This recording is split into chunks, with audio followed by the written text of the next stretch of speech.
Querido, eu quero ministrar uma palavra ao coração dos irmãos nessa manhã, que está no livro de Tito, capítulo 3, verso de 8 a 15. Na verdade, irmãos, eu estava lendo por esses dias, e eu me deparei com o finalzinho desse livro, dessa carta, que é chamada de carta pastoral. Né? As cartas pastorais são 4, né? 1 Timóteo, 2 Timóteo, Tito e Filemão. São chamadas de cartas pastorais. E eu me deparei com uma coisa que eu quero comentar com os irmãos aqui, que é a questão das boas obras. O que são as boas obras, né? Ou como praticar as boas obras. Então, queria falar um pouquinho sobre isso com os irmãos. Então, lá, livro de Tito, carta de Paulo a Tito, capítulo de número 3, verso de 8 a 15, nós vamos fazer a leitura. Diz assim: essa é uma afirmação digna de confiança e quero que você insista nesses ensinamentos, para que todos os que creem em Deus se dediquem a fazer o bem. Em algumas traduções está dizendo aplicar essas boas obras. Não são ensinamentos bons e benéficos para todos. Não se envolvam em discussões tolas sobre genealogias intermináveis, nem em disputas e brigas sobre obediência às leis judaicas. Essas coisas são inúteis, perda de tempo. Se alguém tem causado divisões entre vocês, advirtam, uma primeira, uma segunda vez. Depois disso, não se relacione mais com ele. Tais indivíduos se desviaram da verdade e condenaram a si mesmos com seus pecados. Planejo enviar-lhe Artemas ou Tiquito, assim que um deles chegar. Procure ir ao meu encontro em Nicópolis, pois decidi passar o inverno ali. Faça todo o possível para ajudar Zenas, o advogado, e Apolo na viagem deles. Providencie que tudo que precisam. Nosso povo deve aprender a fazer o bem, ou a prática das boas obras, né? Ao suprir as necessidades urgentes de outros, assim ninguém será improdutivo. Todos aqui mandaram lembranças, por favor, enviem minhas saudações a todos que nos amam na fé. Que a graça de Deus esteja com todos vocês. Amém, irmãos? Então, finalzinho da carta de Paulo a Tito. E é interessante como Paulo ele vai chamar a atenção e vai dizer que fiel é esta palavra, que os irmãos eles pratiquem as boas obras. Ele vai dizer que para a gente não se envolver com aquelas discussões que ele chama de discussões intermináveis. Eu me lembro de uma vez que a gente estava aqui em casa com um grupo de amigos, de colegas, né? Estava ali confraternizando. E uma moça chegou para mim, né, e falou: pastor, eu gostaria que o senhor me explicasse o que está certo. É o calvinismo ou arianismo? A gente é escolhido para ser salvo, ou a gente escolhe a salvação? Falei para ela, né, irmão? Imagina, eu estava no meio de churrasco. Você acha que eu ia estar numa questão dessa? Falei, mano, os camaradas estão discutindo isso há 500 anos. Você acha que a gente vai resolver esse negócio num churrasco? São discussões intermináveis, irmão. São coisas que a gente sabe, não dá para você ficar discutindo. Eu não digo que você não deva conhecer. Conheça, estude, aprenda. Mas não adianta você ficar discutindo esse tipo de coisa. Então, Paulo vai dizer que essas discussões, elas não prestam para nada. Sabe aquele negócio, irmão? Você faz, e no final o resultado é zero? Não te acrescentou absolutamente nada. Você não saiu melhor, você não saiu mais crente. Em alguns casos, né, irmãos, em algumas discussões você sai menos crente, né? Paulo vai dizer, olha, quando você se reúne para pior. Ou seja, em vez de você se reunir, sair bem, sair contente, sair alegre, sair cheio de Deus, sair com fé no Pai, não, a gente sai pior. A gente sai brigado com o irmão, a gente sai discutindo com o outro, a gente sai com o coração todo magoado e às vezes com um ponto de interrogação enorme na cabeça. Então, Paulo vai dizer que essas discussões intermináveis, elas não prestam para nada. E ele vai falar sobre isso, para as pessoas praticarem a boa obra. E aí, no finalzinho, ele vai dar algumas orientações gerais ali acerca de algumas pessoas, e no finalzinho ele vai dizer que o povo deve aprender a prática das boas obras, ou aprender a fazer o bem. Para que, se fazendo assim, eles não se tornem improdutivos. E eu achei interessante essa fala do Paulo a Tito. Porque ele enfatiza que a palavra é fiel, que os irmãos precisam praticar as boas obras. E lá no finalzinho ele diz que os irmãos devem aprender a prática das boas obras, para não se tornarem pessoas infrutíferas, ou seja, sem nenhum tipo de fruto. E Deus nos chamou para frutificar. Lá em João capítulo 15, Jesus vai dizer isso: não foste vós que escolheste a mim, mas eu escolhi a vocês, para que vá e dê fruto, e o vosso fruto permaneça. Na verdade, irmão, se você for pegar as escrituras, por várias e várias vezes, irmãos, a nossa vida, a vida das pessoas, ela é denotada como uma árvore. Salmo 1, né? Aquele que não anda segundo o conselho do ímpio, que não se detém no caminho dos pecadores, nem se assenta na roda dos escarnecedores, antes tem o seu prazer na lei do Senhor, na lei do Senhor medita de dia e de noite, será comparado junto a uma árvore plantada junto ao ribeiro de águas. Então, o que ele está dizendo? Que a vida de uma pessoa que ama a palavra de Deus e medita nela, que ocupa a sua cabeça nela, ocupa o seu pensamento nela, essa pessoa ela é igual, é um estado comparativo de uma árvore junto ao ribeiro de água. Por quê? Porque ela está sendo constantemente alimentada, regada, nutrida, e isso a possibilita de ter frutos robustos.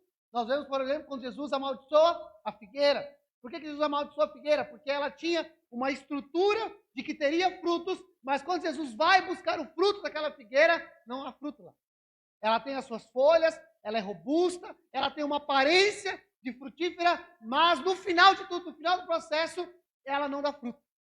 Você percebe, por exemplo, quando Paulo vai falar acerca dos frutos do Espírito, novamente nós somos remetidos a uma ideia de árvore, de produção, porque Deus nos chamou, irmãos, para frutificar, literalmente.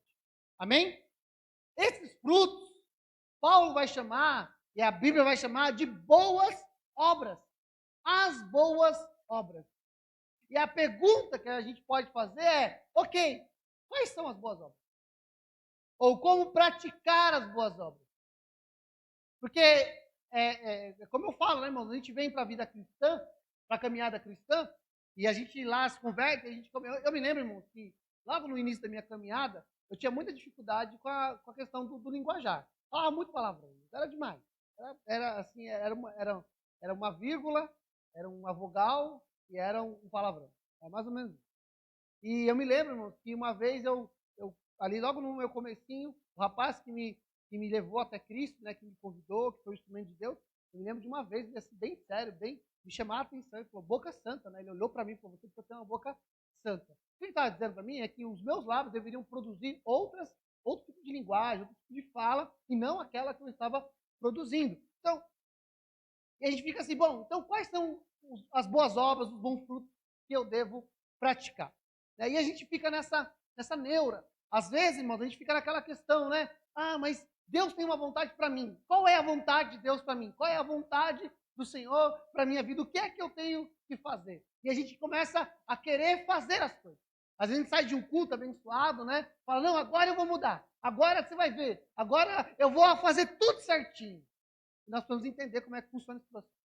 Eu queria, para falar sobre isso, irmãos, eu quero analisar o texto de segunda carta de Paulo, a carta de Paulo aos Efésios, capítulo 2. Eu quero estudar com vocês nessa manhã essa carta. Eu só quis fazer a introdução com Tito, porque Paulo vai enfatizar a questão das boas obras, a prática das boas obras. E perceba que ele falou a prática e não o conhecimento dela. Porque a gente pode conhecer o que Deus quer e não praticar. Deus quer que a gente pratique a boa obra, né? Então, abra comigo a sua Bíblia lá, carta de Paulo aos Efésios. Nós vamos começar do capítulo 2 e eu vou pedir para você deixar ela aberta, porque a gente vai falando dos versículos e vai comentando aqui cada versículo, tá bom? Amém, irmão? Amém. Todos acharam, irmãos? Efésios? Ok, então vamos lá. Capítulo 2, verso de 1 e 2 vai dizer o seguinte: vocês estavam mortos por causa da sua desobediência e dos seus muitos pecados, nos quais costumavam viver como o resto do mundo, obedecendo ao comandante dos poderes do mundo invisível. Ele é o espírito que opera no coração dos que se recusam a obedecer, né? Então, bom, vamos lá, vamos introduzir o que Paulo está dizendo aqui. Capítulo anterior, capítulo 1, Paulo vai fazer toda uma leitura do plano de Deus, a vontade de Deus, porque Deus escolheu resgatar o homem, estabelecer Cristo como cabeça sobre todas as coisas. Ele fez tudo segundo o conselho da sua vontade. E lá no finalzinho, irmão, do capítulo 1, Paulo vai dizer que Deus escolheu em Jesus Cristo que ele governasse sobre todas as coisas. Então ele está falando sobre colocar Cristo sobre o governo de todas as coisas, Senhor sobre todas as coisas. E aí ele vai entrar no capítulo 2. E quando ele entra no capítulo 2, ele está dizendo o seguinte: olha, enquanto Cristo fazia essa obra, enquanto Deus estabelecia Cristo como Senhor sobre todas as coisas, e ele é o cabeça da igreja, ele vai dizer assim: mas vocês, nós estávamos mortos. Nossos pecados, nossa desobediência, nas quais nós costumávamos a viver. E Paulo vai fazer essa citação porque Paulo está dizendo a uma igreja, tá, irmão? Então, a gente precisa entender isso muito claramente. Porque todos aqueles que não receberam a Jesus Cristo, que não reconheceram pela fé Jesus Cristo, eles ainda estão debaixo dessa condição. Que condição? Estão mortos. E eles estão mortos por quê? Por causa da desobediência, por conta dos seus pecados. Mas Paulo está dizendo à igreja de Éfeso, ele diz, não, vocês estavam mortos. Por causa da desobediência de vocês, por causa do pecado de vocês, vocês costumavam viver como o resto do mundo. Ou seja, a vida de vocês não era diferente de absolutamente nada de todas as outras pessoas do mundo.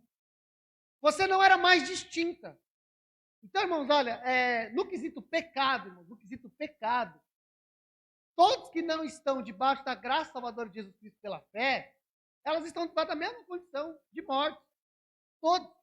Não importa se a pessoa ela é muito bonita ou muito feia. Não importa se ela é muito rica ou muito pobre. Não importa se ela está num país de primeiro mundo ou se ela está num país de terceiro mundo. Não importa se ela tem acesso à saúde, se ela tem acesso à educação ou se ela vive em estados análogos. Não interessa.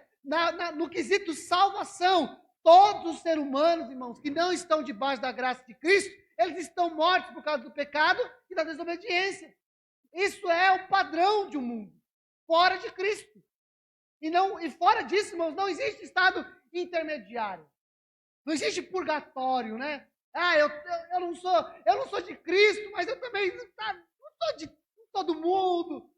Ou é ou não é, irmãos? É 880. Ele vai dizer sobre isso.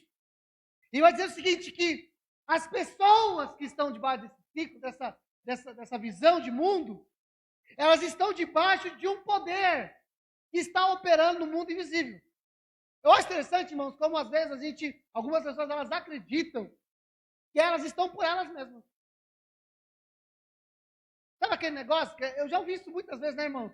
A pessoa faz isso porque ela é mente fraca. Como se a gente tivesse uma mente, né, irmãos, assim, muito forte, né? A gente tivesse assim um crânio, né? Fosse quase um Megamente, né? Desenho animado. Então a gente tem uma cabeça assim muito boa, aí a gente consegue discernir os pensamentos, as ideias, as influências. Que nada, irmão. Que nada. Que nada. Ó, tire uma fotografia hoje, e guarde ela por 20 anos. E olhe para ela. A sua roupa vai ter mudado, provavelmente o seu estilo de corte de cabelo vai ter mudado, o seu tênis, seu sapato vai ter mudado. Eu me lembro de um filme chamado O Diabo Veste Prada, não sei se vocês já assistiram esse filme, onde uma moça, avessa à moda, ela vai para uma reunião de moda e a mulher, né, a dona da revista, ela literalmente demonstra que aquela roupa que aquela moça está usando foi decidida pelas pessoas que estavam naquela sala há muito tempo atrás. O que nós vamos entender é que quando Jesus diz que é impossível servir a dois senhores, ele não abre precedente para não servirmos a nenhum. Ou nós estamos debaixo do governo de Cristo, ou nós estamos debaixo do império das trevas. Ou nós estamos rendidos aos pés do Cordeiro, que é Senhor sobre todas as coisas, ou a nossa vida está sendo governada por esse Espírito que opera no mundo. Queira a gente ou não, goste a gente ou não, é assim que é. Então, ele vai dizer o seguinte, que ele é o Espírito que opera no coração dos que se recusam a obedecer. Entende, irmãos, que o nosso coração não é governado por nós mesmos. Isso é humilhante para a gente. Porque a gente diz, a gente tem aquele senso, né, irmãos, de que é a gente que manda na gente. Ninguém manda na gente. Sou dono do meu nariz. Eu faço o que eu quero. E mal sabe que está sendo governado. Eu me lembro, irmãos, quando teve o tsunami, 2004, final de 2004. Lembra do tsunami que teve lá? Uma coisa assim, horrorosa. Eu me lembro de uma entrevista de eu acho que era de um especialista, eu não lembro agora exatamente qual era a profissão dele. Ele conta que horas antes do tsunami acontecer, muitos animais, eles subiram as montanhas. Eles se deslocaram de onde estavam e foram para os lugares mais altos. Porque, de alguma maneira, eles tiveram a condição de ler ali o ambiente, o ecossistema, e entender que eles deviam procurar um lugar para se abrigar. E aonde os seres humanos estavam? Na praia. Não é verdade? Se divertindo, era um lugar paradisíaco, lugar turístico. E ele estava lá. Quando de repente foram surpreendidos, irmãos, por uma parede de água, numa velocidade incrível, devastando tudo que estava pela frente. É humilhante, irmãos. Tem um livro chamado que ele fala sobre isso, né? Como ele fala sobre Deus humilhar a mente humana. Como às vezes a gente enche o pulmão para dizer que a gente governa, que a gente decide, a gente escolhe, quem manda na minha vida sou eu que faço decisões, e mal sabe que, na verdade, cada um de nós, irmãos, está sendo regido e governado por alguém. E é muito melhor, né, irmão, ser governado por Cristo. Sabe por quê? Porque Cristo, ele nos comprou. Pedro vai dizer na sua carta, capítulo 2, verso 9, que nós somos propriedade exclusiva de Deus. Ele nos comprou, mas ele não nos trata como escravos. Ele nos liberta. Conhecereis a verdade vos libertará. Ele nos chama à liberdade, irmão. Ele nos chama para andar com ele em liberdade. Ele não nos escraviza, ele nos liberta. Ele nos torna livres para andarmos e vivermos com ele, vivemos debaixo do seu governo. E Paulo está dizendo exatamente isso. Vocês estavam no mundo. Vocês estavam perdidos, estavam mortos. Vocês não tinham poder algum. E havia um espírito que operava sobre o coração de vocês. E aí ele vai entrar no verso 3, irmão. Verso 3. Segura aí que nós vamos chegar nas boas obras. A gente só vai fazer entender porque a gente está chegando aqui lá. Olha o que ele vai dizer o verso 3. Todos nós vivíamos deste modo, seguindo os desejos ardentes, as inclinações da nossa natureza humana. Éramos, por natureza, merecedores da ira como os demais. Eu acho interessante esse caráter, porque Paulo aqui é inclusivo. Ele vai dizer, todos nós vivíamos assim. Não é uma particularidade. Não é um erro de fabricação específico de uma ou um grupo de pessoas. Todos os seres humanos nasceram com esse tipo de natureza. Uma natureza inclinada para o pecado, inclinada para o mal, irmão. Todos nós. Não se espante se algum dia você sentir inveja de alguém. Não se espante se algum dia você desejar fazer o mal para alguém. Não se espante se um dia você sentir no seu coração aquela vontadezinha, sabe, de dar aquela pisadinha na cabeça de alguém. Porque isso, infelizmente, é parte da sua natureza. Da sua inclinação carnal. Então, ele vai dizer exatamente sobre isso. Nós éramos, por natureza, merecedores da ira, como os demais. Olha o que Paulo está dizendo, irmãos, que todos nós tínhamos essa inclinação. Por causa de quê? Quem tem essa inclinação? Ah, é porque você escolheu assim. É porque você escolheu andar por esse caminho. Não! Isso é parte da sua natureza. Está aí quando você nasceu, ali estava. O pecado não é uma coisa que a gente adquire. Né? Às vezes pega uma criança, né? Olha para ela e diz assim, ai, criança, não tem pecado nenhum. Mentira, o pecado está lá, irmão. Só que está coberto de fofura e doçura. Está lá. A natureza pecaminosa está lá. Nós não somos uma tábua branca, que à medida que a gente vai crescendo, o convívio social, as mazelas, as dificuldades, as tramóias do mundo vão nos cercando, e aí a gente vai sendo moldado à maldade. Nada disso. É a natureza nossa.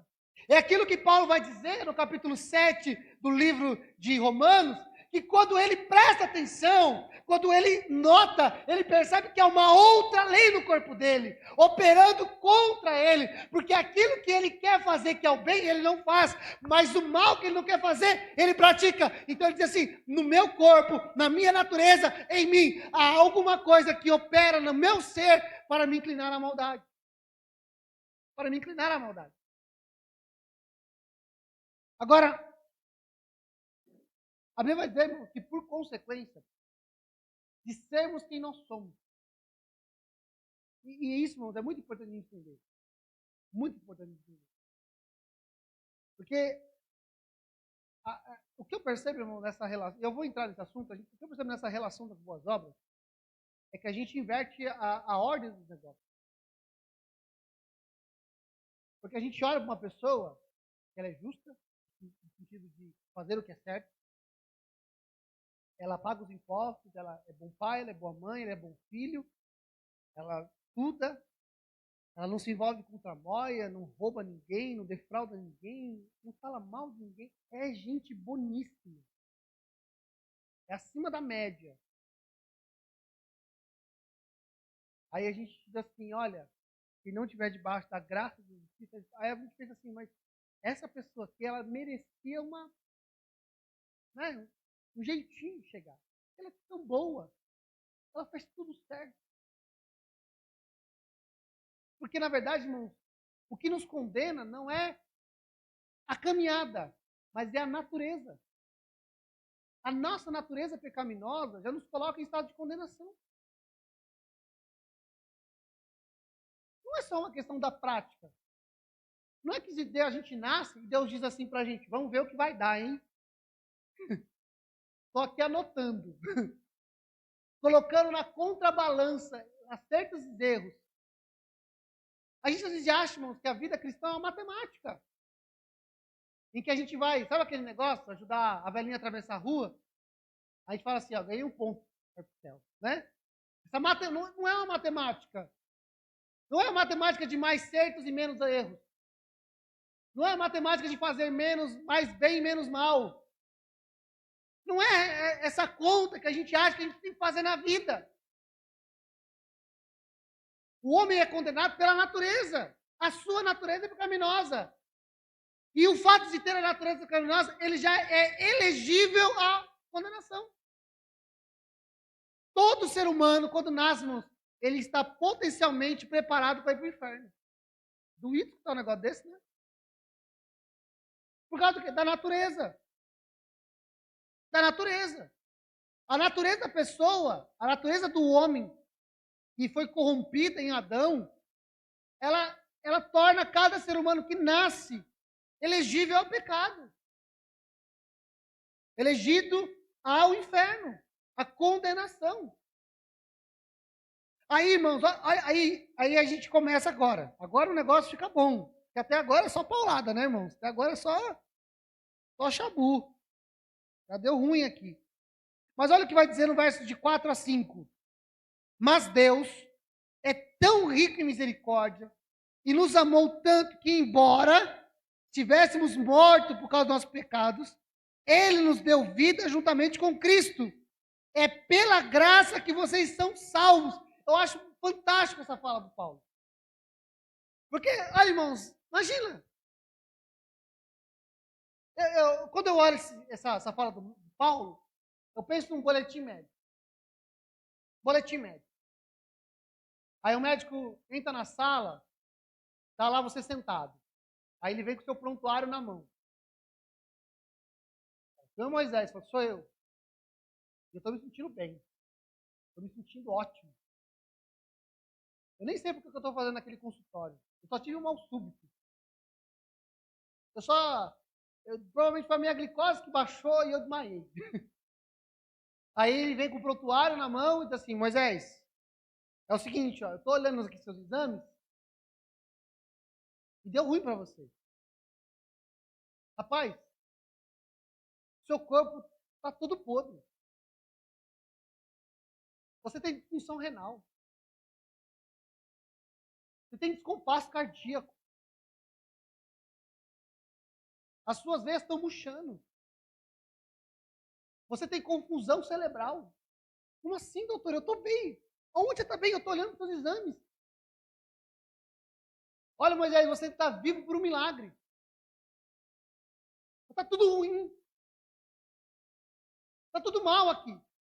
Estou olhando para você. Não, doutor, mas eu estou me sentindo bem. Olha, eu estou andando, estou falando. Não, mas eu não estou te analisando pelo seu exterior. Eu estou analisando o seu interior. Eu fiz uma análise das suas células. Eu fiz uma análise do seu sangue. Eu fiz uma análise das suas funções neurais. Eu fiz uma análise dos seus reflexos. Eu estou olhando aqui os seus tecidos. E eu estou, por esse relato, estou dizendo, não está bom para você. Está ruim para você. Porque a Bíblia diz, irmãos, que o Senhor é quem nos conhece por dentro. Ele nos sonda. Ele nos conhece. Então eu estou vendo Paulo fazer uma descrição médica da vida humana, do ser humano. Aí daqui a pouco a gente começa a falar, então tá bom, beleza. Então, quantos dias de vida eu tenho? Quantas horas mais eu tenho para respirar? Que agora eu preciso saber. Aí ele vai dizer, você está ruim, mas existe um remédio, existe um antídoto, existe um tratamento que pode te dar vida. Porque é exatamente isso que ele está dizendo aqui. Ele vai fazendo uma descrição de queda do homem, de improdutividade do homem, de uma vida ruim. Na verdade, Paulo nem chamou de vida, Paulo chama de morte. Paulo diz que nós estávamos mortos. E ele vai dizer assim, mas Deus, porque a nossa nova vida não pode ser contada a partir de nós.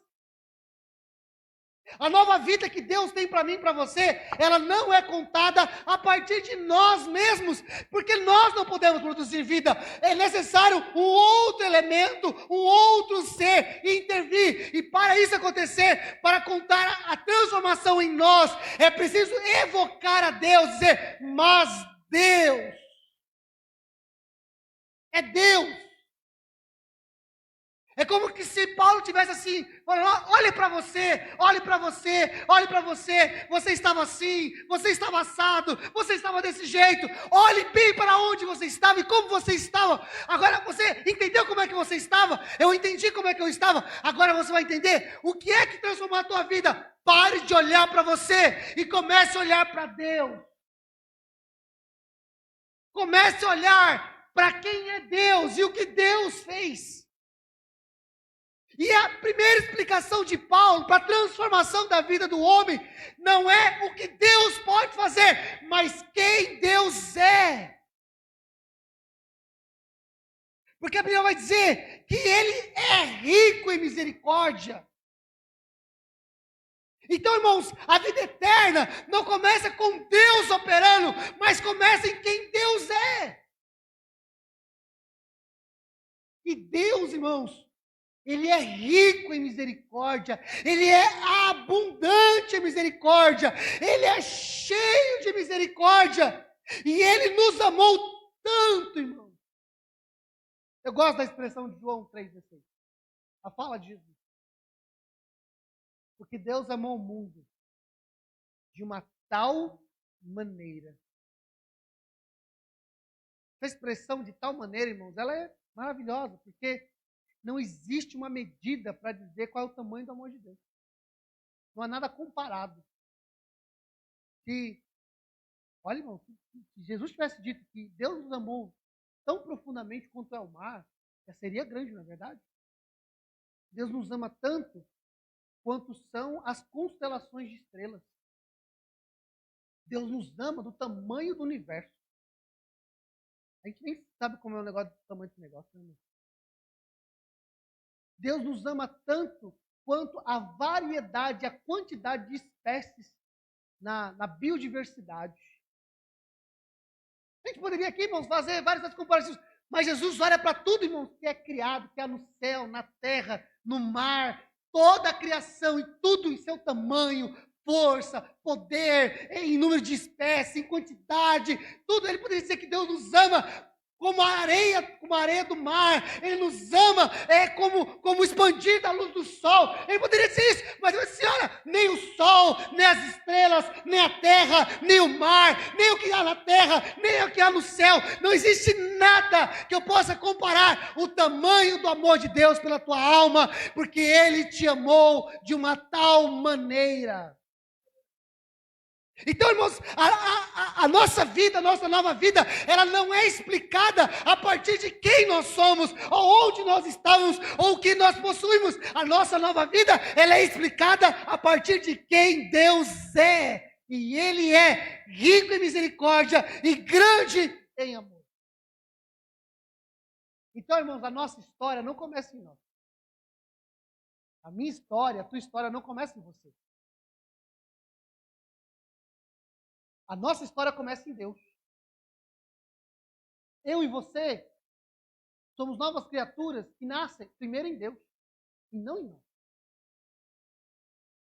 Por isso, Jesus vai dizer a Nicodemos que aquele que é nascido da carne é carne, mas aquele que é nascido do Espírito é Espírito. Porque a gente recebe uma nova natureza que nasce em Deus, no Senhor. Ele vai dizer isso, irmão. Ele nos amou. E embora nós estivéssemos mortos em nossos pecados, Ele nos deu vida. Percebe, irmãos, que a nossa condição era conflitante ao projeto de Deus. Porque lá no versículo anterior ele vai dizer que nós éramos elegíveis à condenação. Mas ao invés de nos condenarmos, ao invés de nos lançarmos à condenação, Deus, por causa de quem Ele é, por causa da sua misericórdia e amor, Ele decide não nos dar o que merecemos. Ele decide nos dar algo que nós não merecemos. Ele decide fazer algo que nós não estávamos prontos para receber. Ele decide fazer uma coisa que nós não merecemos de jeito nenhum. Ele nos deu vida quando nós merecemos continuar mortos.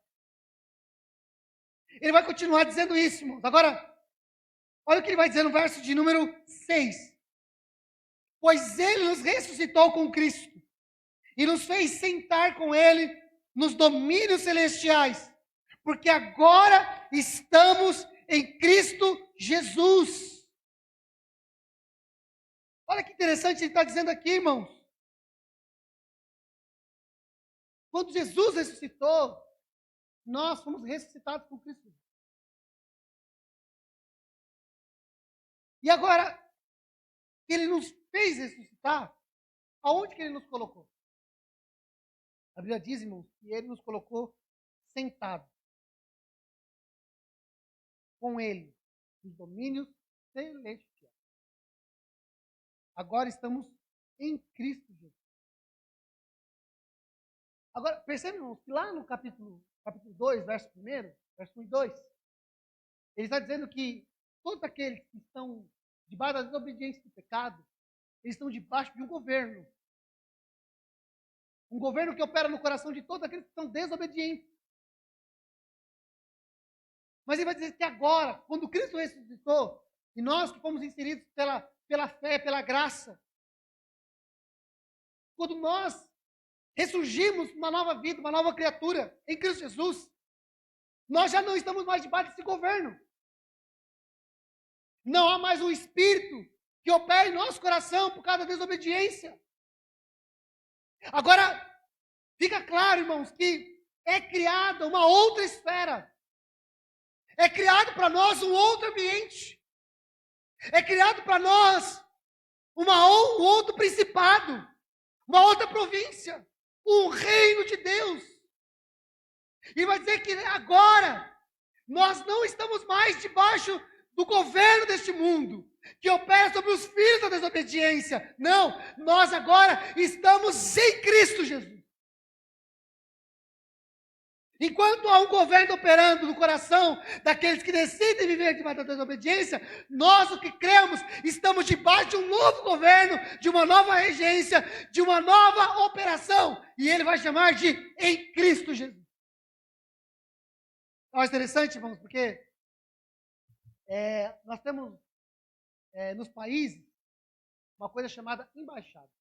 Amém? Embaixada? Então, você vai ali mais ou menos pro lado do Ibirapuera, aquela região ali, ela é cheia de embaixada. E toda vez que tem uma embaixada, aquele prédio, embora esteja num país, aquela localidade, aquele metro quadrado, ele não responde ao país onde ele está, ele responde à nação de origem. Uma pessoa, se porventura alguém invadir uma embaixada, por exemplo, uma embaixada americana no Brasil, ele não está invadindo o Brasil, a propriedade no Brasil, ele está invadindo a propriedade americana. Porque aquele espaço, aquele território, embora esteja dentro do mapa em um país, ele pertence a uma outra nação. E a Bíblia vai dizer que eu e você, nós somos embaixadores desse reino. Embora nós estamos no mundo, nós não somos do mundo. Nós atravessamos o mundo. Nós não somos debaixo da mesma economia e da influência deste mundo. Eu acho interessante, por exemplo, você vai ver nos anos de eleição, por exemplo, no Brasil, brasileiros que estão em outro país, eles podem votar. Eles participam da votação do Brasil. Por quê? Porque embora eles estejam em outra nação, eles são por origem, por nacionalidade brasileiros. Então eles participam da vida e da economia do Brasil, das decisões daquele país. E nós somos iguais, irmão. Embora nós estejamos no mundo, nós não somos do mundo. Porque Deus nos colocou debaixo de um outro governo, de uma outra embaixada. Porque Ele nos resgatou, irmão. Eu me lembro, irmãos, no ano de 2010. Eu gosto muito desse exemplo. No ano de 2010, 33 mineiros chilenos, na verdade eram 32 chilenos e um boliviano. Eles ficaram soterrados no deserto de Atacama, se não me falha a memória. Passaram muitas horas naquele lugar. E houve muita pressão para eles serem resgatados.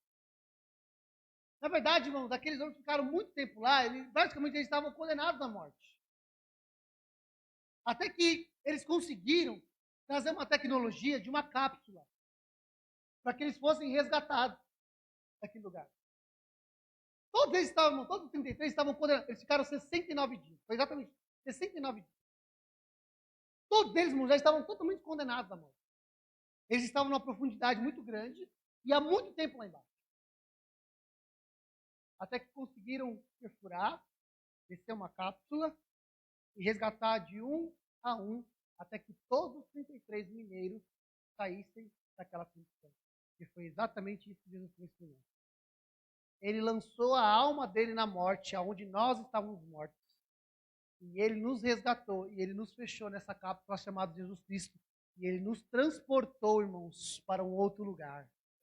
Ele nos tirou das trevas para a vida eterna. Ele nos resgatou da morte para a vida. Ele nos tirou da escravidão para a liberdade, irmão. Amém? Bom, vamos lá. Estou terminando a introdução. Segura aí. Verso 7. Diz assim: portanto, nas eras futuras, Deus poderá apontar-nos como exemplo da riqueza insuperável de sua graça, revelada na bondade que Ele demonstrou por nós em Cristo Jesus. Esse versículo é maravilhoso. Algumas traduções vai dizer em eras, tempos futuros. Essa palavra, tempos futuros, eras, Essa palavra no grego significa aion. Aion. Existem algumas palavras que querem dizer tempo na Bíblia. Existe o cronos, significa um tempo determinado. Existe kairos, significa um tempo específico de Deus, né? Então, cronos é um tempo cronológico, são os dias, os anos, minutos, segundos. Isso é cronologia, cronos. Existe o kairos, que é um tempo determinado por Deus, como vai dizer lá em Gálatas, que Deus veio na plenitude dos tempos, ou seja, num tempo determinado.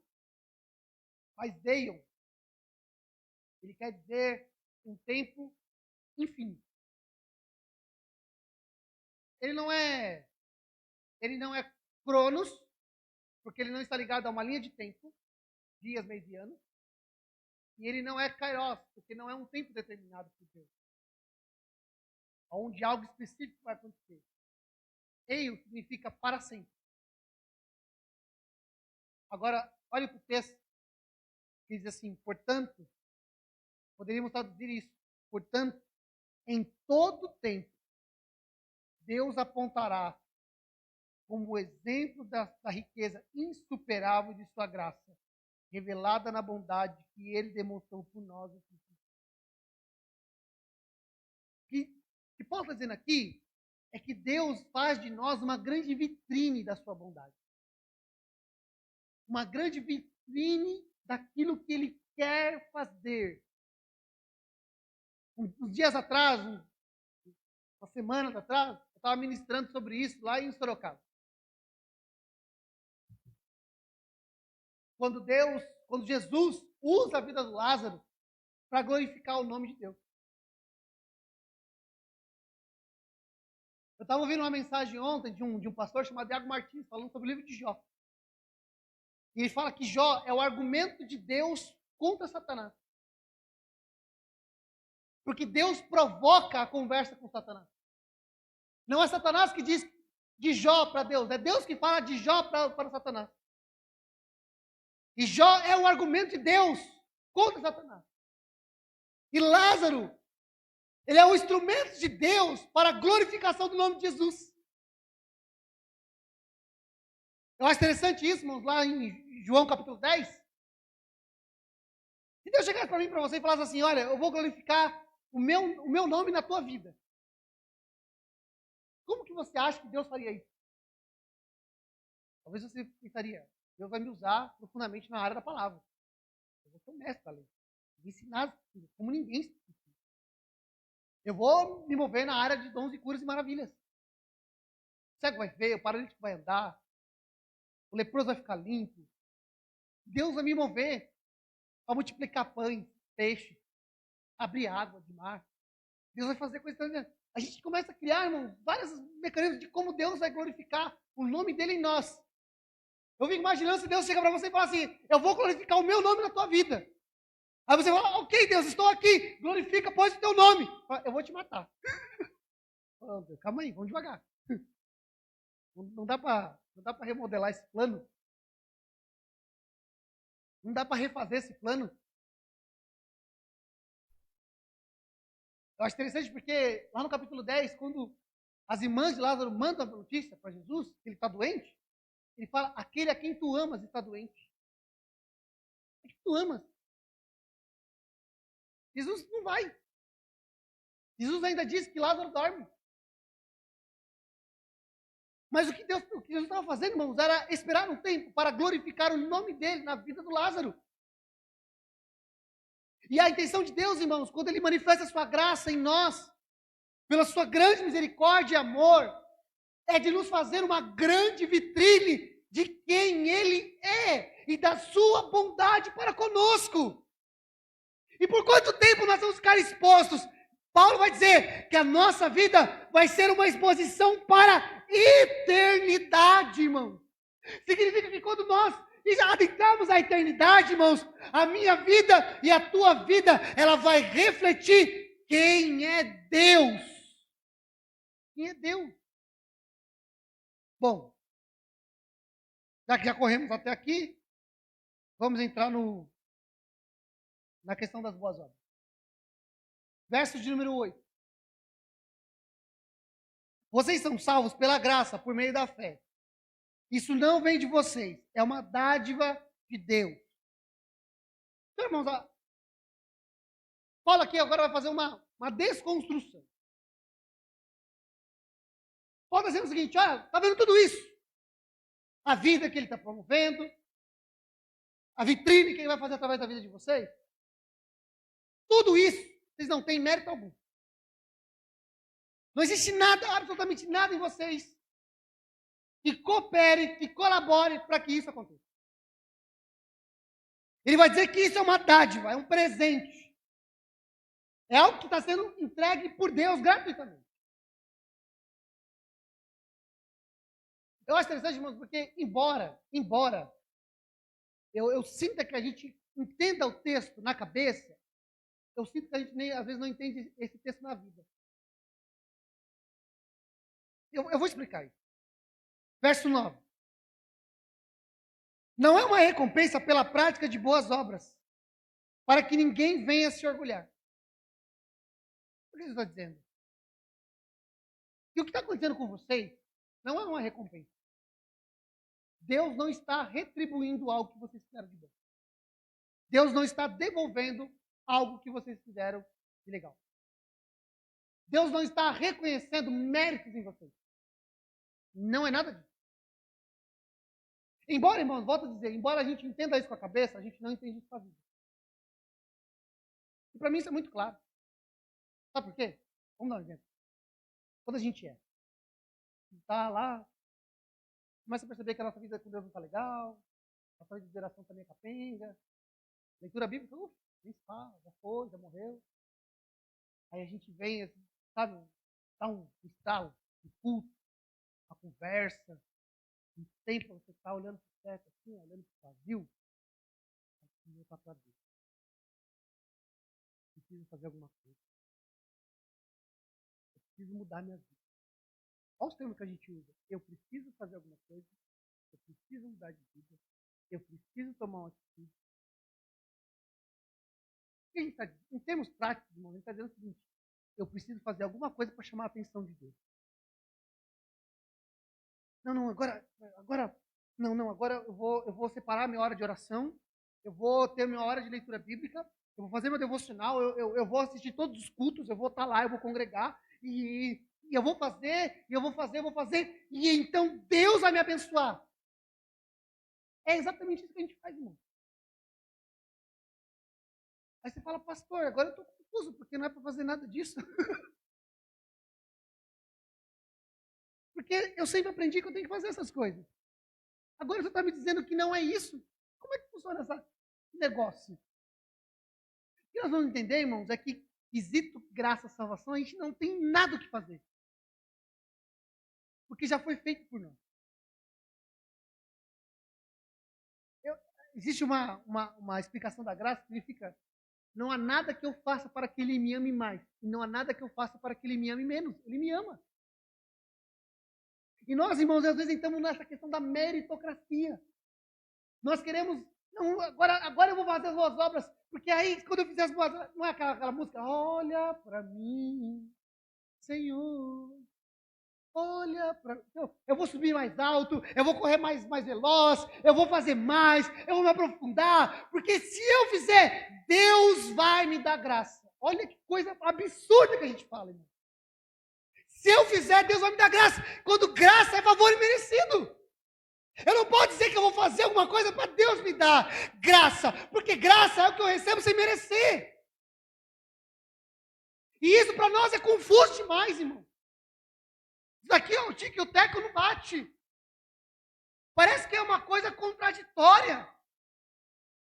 Agora, irmãos, olha o que o versículo 10 vai dizer para a gente. E é esse versículo que vai nos ajudar. Pois somos obra-prima de Deus, criados em Cristo Jesus, a fim de realizar as boas obras que Ele de antemão preparou para nós. Então vamos lá, vamos entender esse aqui. Porque lá nos versículos anteriores, ele vem falando que a gente é salvo pela graça, não há mérito em nós, isso é um presente de Deus, não é retribuição. Não é pela prática das boas obras. Mas agora, no verso 10, ele vai dizer que nós fomos criados em Deus. Lembra que eu disse que a nossa salvação não começa em nós, começa em Deus? Por quem Ele é. Assim, porque nós somos criados por uma obra-prima. Eu acho interessante, irmãos, porque em algumas traduções vai dizer criação, feitura. Amém? Alguém tem uma tradução diferente? Qual que está escrito de vocês? Estou com a Bíblia aberta, né, irmãos? Eu pedi para deixar a Bíblia aberta. Somos feitura, tem alguma diferente?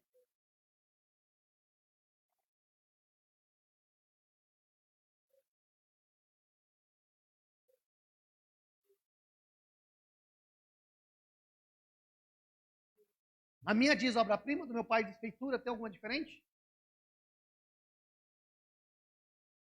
Não, quando eu pedi para deixar a Bíblia aberta, deixa a Bíblia aberta.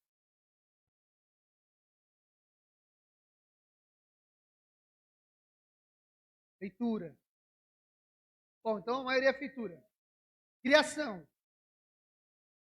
Essa palavra, irmão, criação, feitura, obra-prima, ela dá a expressão de uma obra de arte. Seja uma música, seja um quadro. É algo que Deus criou para ser exposto, para ser ouvido, para ser visto, para ser admirado. E Ele vai dizer que nós somos uma obra-prima de Deus. Criados em Cristo Jesus. Olha só, irmão. Que agora nós não somos mais segundo a natureza de Adão, mas agora nós somos segundo a natureza de Cristo. Agora preste atenção, porque esse versículo, irmãos, ele tem uma carga de informação importantíssima para nós. Primeiro, nós somos uma obra-prima de Deus. Nós somos criados para a exposição. Ele vai dizer que agora a nossa origem, ela já não é mais a origem de Adão, mas ela é a origem de Cristo. Nós somos criados em Cristo Jesus. Olha o que ele vai dizer. A fim de realizar as boas obras que de antemão planejou para nós. Agora preste atenção, irmão, porque é nesse ponto que nós não podemos nos confundir. Nós não podemos inverter o processo. Porque a gente acredita, pela prática da vida, pelo ato comum, que se eu fizer, a minha vida vai ser transformada. Se eu fizer, a minha vida vai ser totalmente diferente. Mas eu tenho que fazer primeiro. Porque se eu fizer, Deus vai me dar graça. Se eu praticar a boa obra, se eu for um bom pai, se eu for uma boa mãe, se eu congregar, se eu orar, se eu ler as escrituras, então, aí sim Deus vai me dar graça e eu vou ser diferente. Nós invertemos o papel do processo. E o processo é totalmente inverso. Porque primeiro Ele nos transforma. Ele nos faz obra-prima na mão dEle. E nós fomos criados segundo a natureza de Jesus Cristo. E só assim, então, nós vamos fazer as boas obras. Agora, olha que interessante o que o texto está dizendo, irmão. Que essas boas obras, elas já estão prontas. Não é isso que o texto está dizendo, irmão? Eu estou lendo errado. As boas obras que Ele, de antemão, planejou para nós. A sensação que eu tenho, algumas pessoas acham que a vida cristã acontece mais ou menos assim. Ele vem, Ele revela a sua salvação, a gente crê na salvação, a gente é justificado pela fé, nós somos chamados a um processo de santidade, aí Deus olha para mim e para você e fala assim, agora é com você, vai meu filho. E a gente fica caçando um jeito de fazer as boas obras. A gente fica achando uma maneira de viver essa vida cristã. Quando, na verdade, irmãos, Ele já preparou tudo para a gente. O que Paulo está dizendo aqui é o seguinte, Ele te fez uma nova criatura. Ele te fez uma obra-prima para a exposição, para demonstrar a grandiosidade do seu amor. E ele fez isso por toda a eternidade. E você não foi mais criado segundo uma natureza caída, a uma natureza corrompida, a uma natureza longe de Deus, uma natureza desobediente. Não, agora você é formado segundo a natureza de Cristo Jesus Cristo, para a prática das boas obras. E essas boas obras, elas já estão prontas, elas já estão preparadas, elas já estão planejadas para você caminhar nela.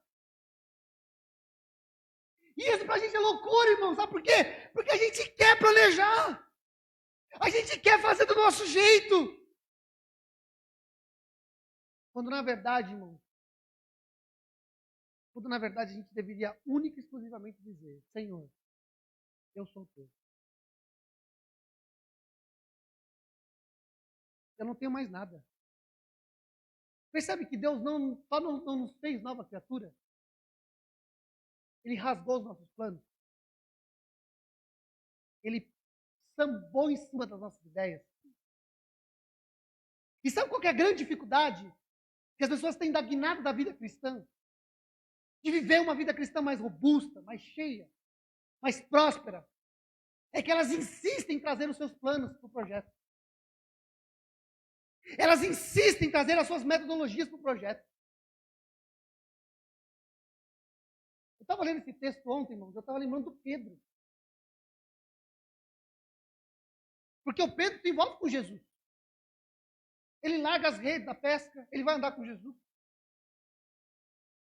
E Deus revela a pessoa de Cristo para ele. Tu és o Cristo, o Filho do Deus vivo. Jesus diz: vem trazer você, Pedro. Porque não foi nem carne nem sangue que revelar essas coisas. E você acabou de declarar, não foi por consciência. Não foi por habilidade. Não foi por estudo. Mas o meu Pai revelou para você. Está conectado com o Pai, Pedro. Aí o Pedro, irmãos, ele está nessa dinâmica de crescer, de andar. Aí quando Jesus diz: e o Filho do Homem será entregue na mão dos homens. Aí o que acontece? O que Pedro diz? De jeito nenhum, Jesus. De jeito nenhum isso vai acontecer. Isso não vai acontecer. E no final ele ainda vai dizer o seguinte: eu vou com o Senhor até a morte. Baseado no que Pedro está dizendo essas coisas, irmão? Pedro achava ser uma pessoa que ele não era. Pedro baseou um plano que não era o plano de Deus. E esse é o nosso maior problema. A gente quer trazer para a vida cristã as nossas boas obras. Não, Deus, olha, eu tenho uma ideia melhor aqui para mim. Eu vou fazer outras coisas. Olha, eu vou ser um bom pai. Eu vou ser uma boa mãe. Eu vou ser um bom trabalhador. Eu vou até frequentar. Jesus, vou te provar que eu vou ser bom, hein? Eu vou ser dizimista. Eu não vou falhar um mês, Jesus. Eu vou nas conferências missionárias. Eu vou nos encontros de avivamento. Conta comigo, Jesus, porque vai dar tudo certo, viu? Quando Jesus nos chama, irmãos, Ele só não nos deu uma nova vida. Ele só não nos deu uma nova natureza. Ele só não nos deu um novo propósito. Mas Ele está dizendo o seguinte: pode vir, ó, vem comigo. Porque eu vou fazer de você uma obra de arte, uma exposição para a glória do meu nome. A sua natureza já não vai ser mais uma natureza caída, a sua natureza vai ser inclinada a me servir e a me amar. E olha, não vai acabar por aí não. Eu já tenho tudo formatado para você, eu tenho planos para você. As boas obras que eu já preparei, ó, de antemão, elas já estão todas prontas. É graça, irmãos. Porque, irmãos, o que sobrou para a gente? Você está parado diante de um Deus, está dizendo o seguinte: você não merecia, mas eu vou te transformar. Eu vou te fazer uma pessoa melhor. Eu vou te promover. Eu vou usar a tua vida para a tua glória. E digo mais: está tudo pronto só para você caminhar. Aí você fala: Deus, onde é que eu vou entrar aí? Mas não tem nada que eu possa, assim, tem nada que eu possa fazer, colocar. Sabe, Deus, não tem, irmão. Só que, volto a dizer, a gente entende esse negócio aqui, ó, na cabeça. A gente entra no dia a dia, irmão, a gente não consegue. A gente volta a desejar fazer e merecer. Talvez seja ligado a um pouco do nosso ego, um pouco do nosso eu. Ganhar presente uma vez é legal, mas viver toda hora ganhando é complicado, né? Mexe com a gente, mexe com o nosso brilho, com o nosso ego, aquela sensação, né? Eu acho que é aquela sensação da Eva, do Éden, né? Eu vou ser igual a Deus. Também vou fazer, eu também vou criar, eu também vou decidir o que é bom para minha alma.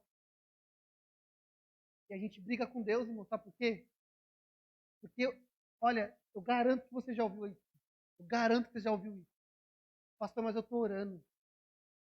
Pastor, mas eu estou jejuando. Pastor, mas eu estou congregando, mas parece que a minha vida não vai. Já ouviu isso? Você já falou um negócio desse? Porque talvez, irmãos, olha, presta bem atenção nisso, porque talvez a boa obra que você está decidida a fazer não é a boa obra que Deus preparou para você fazer. Você está brigando contra essa boa obra. Quando, lá no livro de Atos, finalzinho, quando Paulo está fazendo uma das suas defesas, ele vai falar do que aconteceu com ele a caminho de Damasco. Paulo, irmãos, ele está convicto que ele está fazendo uma coisa boa. Paulo, ele está convicto, irmãos. Na cabeça do Paulo, Paulo não está fazendo uma coisa ruim. Paulo está defendendo Deus. Paulo está defendendo a honra de Deus, a lei de Deus. Por isso ele precisa combater os cristãos. E por isso ele precisa de cartas para ir nas cidades, para prender aqueles que pregam sobre o caminho. Ele precisa disso, porque ele é zeloso demais. Mas quando Deus aparece para Paulo e diz: Paulo, Paulo, duro é para você, Paulo, recalcitrar contra os aguilhões. Duro é para você, Paulo, lutar, lutar e lutar e só se ferir. É como se Deus dissesse no nosso tempo, é como dar soco em ponta de faca. Quanto mais você faz, mais doído é, mais doloroso fica e menos resultados você tem. Quando, na verdade, Deus fala para Paulo, através de Ananias, vai lá, ora por um homem chamado Saulo, ele está na rua direita, e eu vou mostrar para ele o quanto ele vai padecer por causa do meu nome. Deus já tinha um plano para o Paulo. Deus já tinha uma ideia para o Paulo. O que o Paulo precisava fazer? Abandonar, irmãos, a ideia que ele tinha, os conceitos que ele tinha, a memória que ele tinha, tudo que ele tinha programado. E dizer: Deus, se eu tenho uma vontade para mim, faça a tua vontade. É isso que a gente precisa aprender, irmãos, com relação à prática da boa obra. É óbvio, irmão. Você vai lá na Bíblia, por exemplo, você vai pegar Efésios 4, 5, 6. Está lá uma descrição de vida cristã sadia, esperada por Deus. Eu não estou dizendo contra isso. Agora, o que eu estou dizendo aqui de forma mais específica, irmão, é que Deus tem uma vontade clara para a gente. E não é só a gente sair fazendo as boas obras, achando que toda é essa vontade de Deus. Quando, na verdade, Deus tem um projeto. Deus tem uma ideia para a gente. E a gente precisa, então, fazer o quê, irmãos? Se render a ela. E dizer: Senhor, qual é a tua vontade para a minha alma? Qual é a tua vontade para a minha vida? O que o Senhor quer fazer de mim? Eu simplesmente estou rendido ao Senhor. Amém, irmãos? Podemos orar? Pode se colocar de pé. Eu quero orar com você nessa manhã, em nome de Jesus.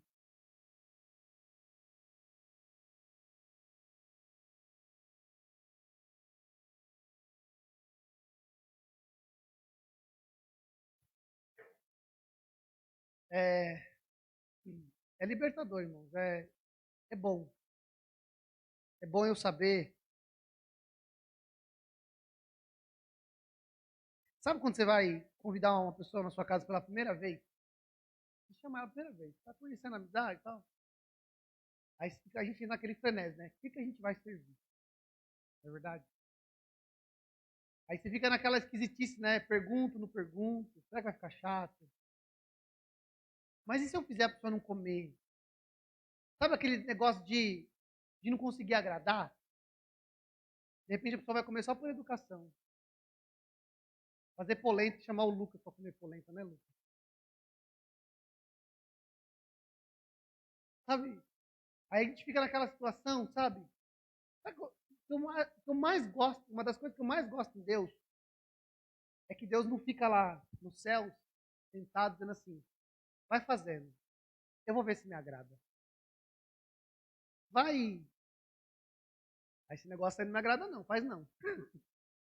Esse negócio é legalzinho, continua aí, vai. Não. A gente chega, vai se aproximando de Deus, e Deus não faz mistério com a gente. Ele chama a gente e fala assim, ó, tá tudo pronto aqui, ó. Tá tudo preparado. É isso que eu quero. É isso que eu quero. É isso que eu desejo. Mas como assim? Porque eu deixei tudo pronto. As boas obras que eu quero que você pratique já está planejado.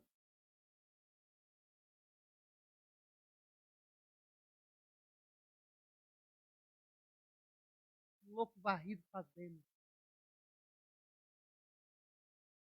Levanta num dia e fala assim, agora eu vou ser de Deus. Eu vou ser todo de Deus. Sabe? Você acaba de fazer um monte de coisa.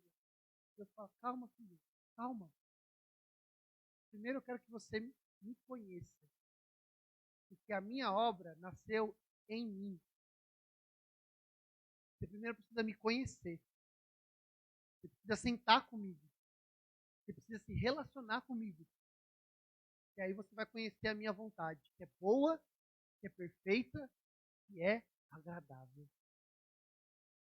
Porque as boas obras que Ele quer que a gente pratique, Ele já preparou elas para a gente. Ah, pastor, então agora é só sentar e esperar. Não. Agora a gente precisa buscá-lo. A gente precisa saber o que está no coração do nosso Deus. Para a gente praticar aquilo que Ele tem para a nossa vida. Vamos orar então em nome de Jesus? Feche seus olhos, tira a tua cabeça. Pai, em nome de Jesus, nós te agradecemos, ó Pai, nesta manhã, por tão grande amor e misericórdia que o Senhor tem para conosco, Pai. Eu te agradeço. Te agradeço, Senhor, porque o Senhor nos amou e no seu amor nós fomos resgatados, ó Pai, da perdição, nós fomos resgatados da morte, nós fomos resgatados, ó Pai amado, da condenação. Por causa do seu amor, por causa da sua grande misericórdia, Pai amado, nós fomos chamados para viver em Cristo Jesus, nosso Senhor Jesus Cristo. Pai, o Senhor nos chamou para expor a tua glória, para demonstrar a sua bondade por todos os tempos, todas as épocas, todas as eras, infinitamente. E o Senhor nos fez isso, Pai, nos colocando em Cristo Jesus, nos dando uma natureza inclinada ao Pai, uma natureza inclinada ao amar, uma natureza inclinada ao servir, uma natureza inclinada ao te buscar. Pai, em nome de Jesus, mas não apenas isso, o Senhor também, Pai, já preparou as boas obras, as quais o Senhor já quer que a gente ande nelas. E, Pai, tudo que eu peço é que a gente, Pai, possa se envolver com o Senhor, possa se envolver com a Tua palavra, possa se envolver com a pessoa de Jesus Cristo, a fim de que a gente caminhe nessa vida, nessas boas obras, nessa boa prática, Pai amado, aquelas que o Senhor já preparou para cada um de nós. Na verdade, essa é a fala de Jesus Cristo no início do seu ministério, aonde nós deveríamos abandonar o nosso fardo, todos aqueles que estavam cansados e sobrecarregados, nós deveríamos lançar sobre ele, Pai amado, e nós deveríamos aprender sobre ele, que é manso e humilde de coração. Pai, às vezes nós somos pressionados a uma carga religiosa, a um estilo de vida religioso, e nós queremos, a partir da prática, sermos transformados, a partir da boa obra, sermos transformados, quando na verdade a transformação, ela vem primeiro, o ato de ser renovado, o ato de ser nova criatura, ela vem quando nós confessamos a Jesus Cristo como nosso Senhor e Salvador, quando nós reconhecemos o amor de Deus por nós, em Cristo Jesus, se entregando por nós, perdoando os nossos pecados naquela cruz, redimindo a nossa alma da morte e nos trazendo para uma nova vida. Pai, quando isso sim acontece, o nosso coração se abre para aquilo que o Senhor tem para nós. Por isso eu oro, Senhor, que nós, ó Pai, vivamos as boas obras, mas as boas obras que o Senhor preparou de antemão. Que a gente não nos pegue correndo, correndo e correndo, sem que de fato, ó Pai, a nossa vida esteja alinhada com os teus propósitos. Eu oro, Pai, nesta manhã, para que a nossa vida seja uma vida alinhada aos teus propósitos, alinhada ao teu desejo, alinhada ao teu querer, alinhada àquilo que o Senhor já pré-estabeleceu pela sua vontade. E que nós, ó Pai, sejamos como Jesus Cristo, que quando está lá no Getsemane, quando ele está orando, ele diz: Senhor, se possível, passa de mim este cálice, mas não seja feita a minha vontade, mas a tua vontade. É quando ele reconhece que o Senhor tem uma vontade, que o Senhor tem um querer, e ele está renunciando ao seu querer, ele está renunciando ao que ele acha, ao que ele pensa, ao que ele planejou, para se encaixar ao plano do Senhor. Pai, ajuda-nos, Senhor, a também renunciar, a também, Senhor, dizer não a nós mesmos, a como diz Paulo aos Filipenses, nos esvaziar de nós mesmos, tendo como exemplo Cristo Jesus, nosso Senhor e Salvador. Eu peço essa graça, que a gente ande nas boas obras, a gente pratique as boas obras, que as boas obras nos façam frutíferos cada dia mais, mas que sejam essas boas obras as quais o Senhor preparou de antemão para que andássemos nelas, em o nome do Senhor Jesus Cristo. Amém. E graças a Deus. Você pode aplaudir o Senhor bem forte, querido?